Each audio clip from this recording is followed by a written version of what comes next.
আসসালামু আলাইকুম, সবাই কেমন আছেন? আশা করি আপনারা অনেক বেশি ভালো আছেন এবং সুস্থ আছেন, এবং সেই সাথে আপনার খামারের হাঁস মুরগি গরু ছাগলগুলো ভালো আছে আমরা বিশ্বাস করি।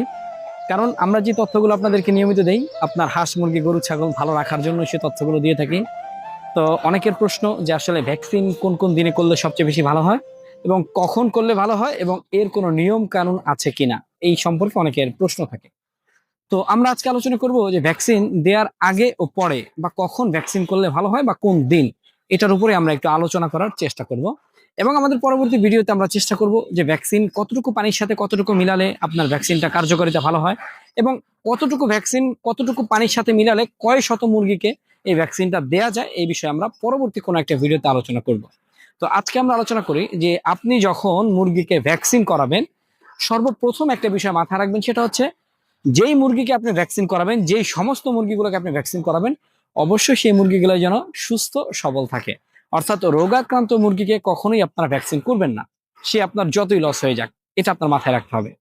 2 নম্বর বিষয়, যখন আপনি ভ্যাকসিন করবেন আপনাকে মনে করতে হবে এবং মনে রাখতে হবে এবং আপনাকে বুঝতে হবে যে এই ওয়েদারটা খুবই ঠান্ডা এবং ভালো, অর্থাৎ খুব বেশি গরম না।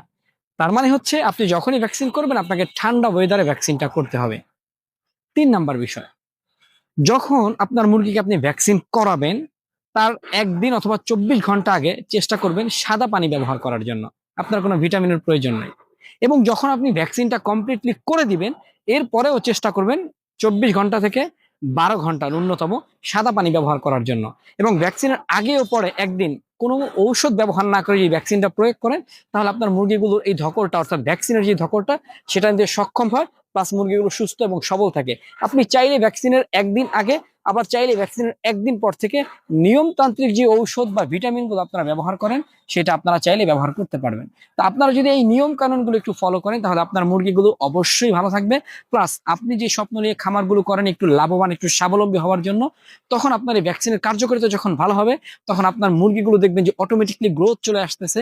মুরগিগুলো অটোমেটিকলি মার্কেটজাত করার জন্য যতটুকু পরিমাণে মানে বয়সে ওদের যতটুকু গ্রোথ আসার কথা সেই গ্রোথটা দ্রুত সময়ের ভিতর চলে আসবে। প্লাস হচ্ছে আপনার মুরগিগুলো সঠিক সময়ে সুস্বাস্থ্য যেটাকে বলে অর্থাৎ যত্নশীল যেটাকে বলে, রোগ বিরোগ আপনার মুরগির উপরে যে অ্যাটাক করে দিবে এইটাও খুব বেশি কম হবে। তো মুরগি সুস্থ এবং সবল রাখার জন্য ভ্যাকসিনের বিকল্প কোনো কিছুই নাই। তাই যারা একটু বেশি মুরগি লালন পালন করেন চেষ্টা করবেন অবশ্যই আপনার মুরগিগুলোকে নিয়মিত ভ্যাকসিন করার জন্য। এবং পরবর্তী ভিডিও নিয়ে আসছি কিভাবে কতটুকু পানিতে ভ্যাকসিন করবেন, সেই ভিডিওটা দেখার জন্য আমাদের সাথেই থাকেন। ধন্যবাদ সবাইকে।